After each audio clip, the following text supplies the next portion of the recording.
I got into art when I was a kid. I was fascinated by graffiti art.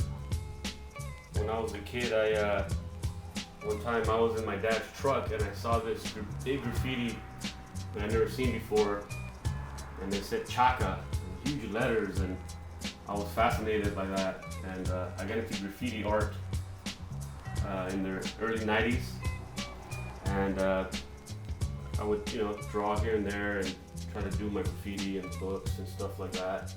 So I was always fascinated by art. I had books, old Van Gogh books that I happened to come across, and I would stare at the images, and that's how I got into art. We're in Boyle Heights. We're in the east area of Los Angeles. This community here is kind of tucked away from the gentrification so far.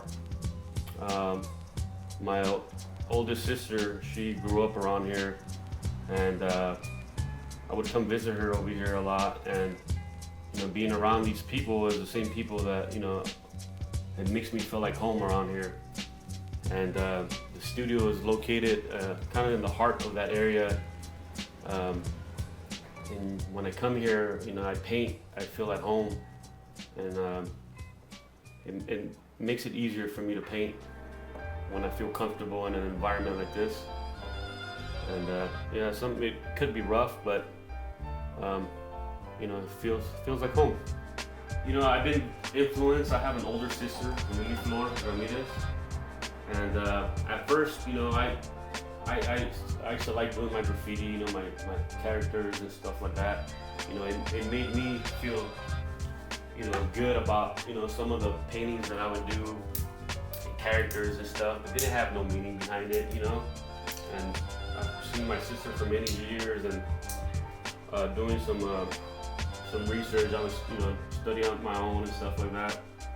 I started moving into the Chicano art, because I am a Chicano, I'm Mexican American, and it just felt so natural to paint, paint my people and paint, people that have no voice sometimes, lost loved ones, and it makes me feel good, and I know it makes people feel good when they see the art. Being around this community, you see the people that live here, and you see their everyday struggle. It inspires you to paint them. I like to paint people that have been forgotten in society, have been oppressed in society. I like to paint people that have been marginalized and forgotten in the past. The people are still here. Socially, in modern times, we still managed to survive all this gentrification.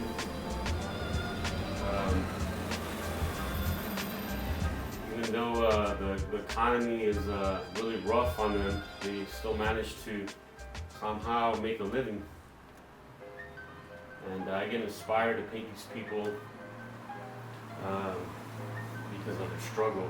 I like to give them a voice through my art.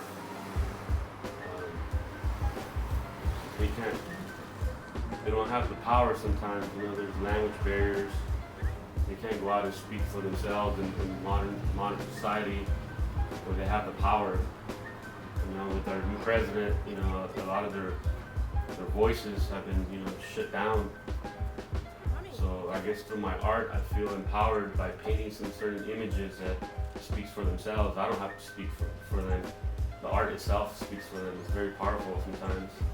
And that's how it affects me when I paint around this neighborhood.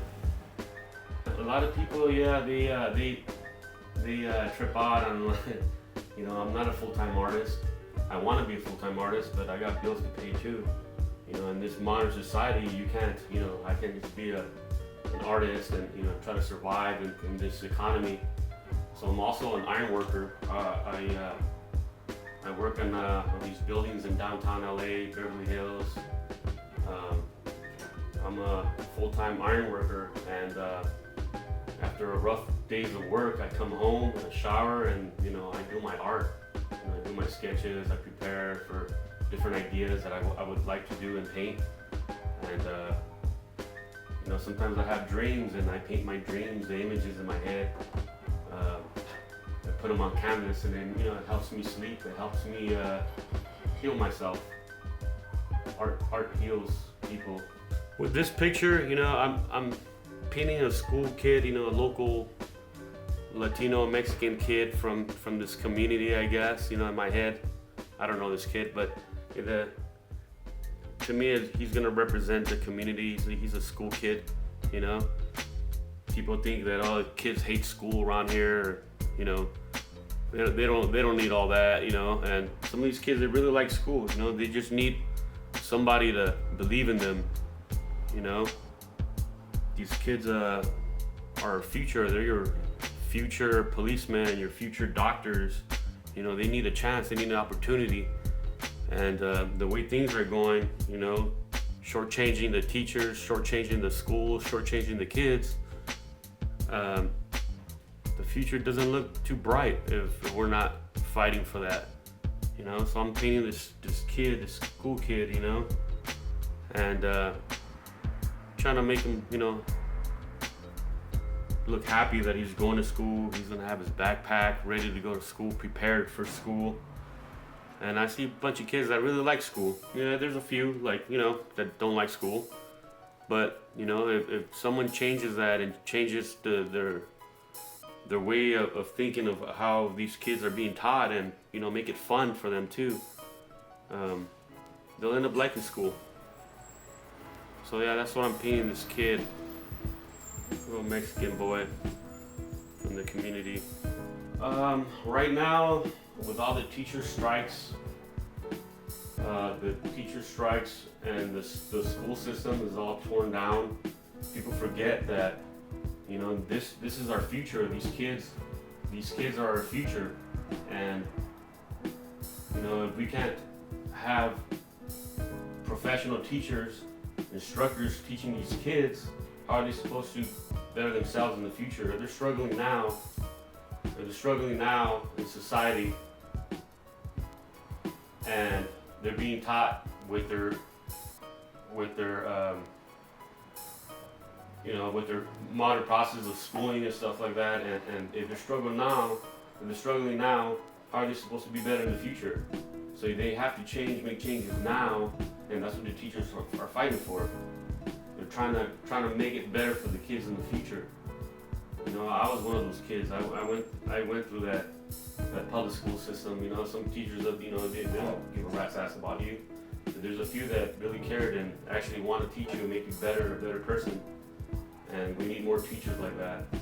There's still a lot of issues. I always felt that working and also in the public school systems myself, people think that every school gets the same amount of money and every area gets the same amount of money, and all the teachers teach the same, and it's false. You go to these rich communities and they have better schooling systems. They have better instructors and teachers.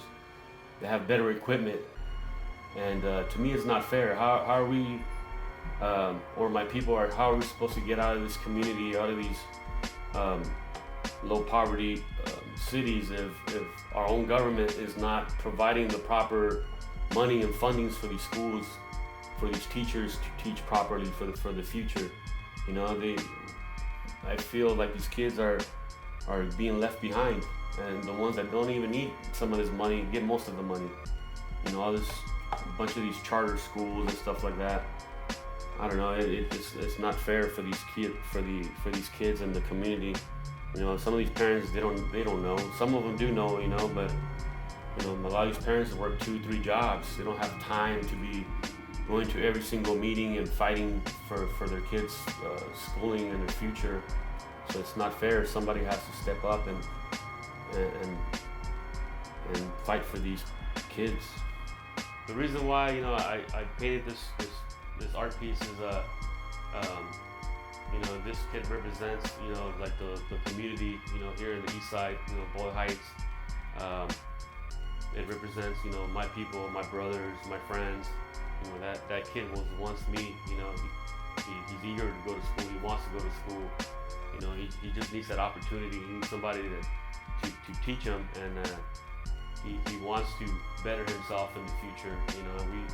We have to remind ourselves that these kids are going to be our future. My name is Oscar Ramirez. I'm a local LA artist. I'm painting out of this art studio here in Boyle Heights, East LA area. Stop by anytime, say hi. I'm under Art Underworld on Instagram. Follow me there. Thank you.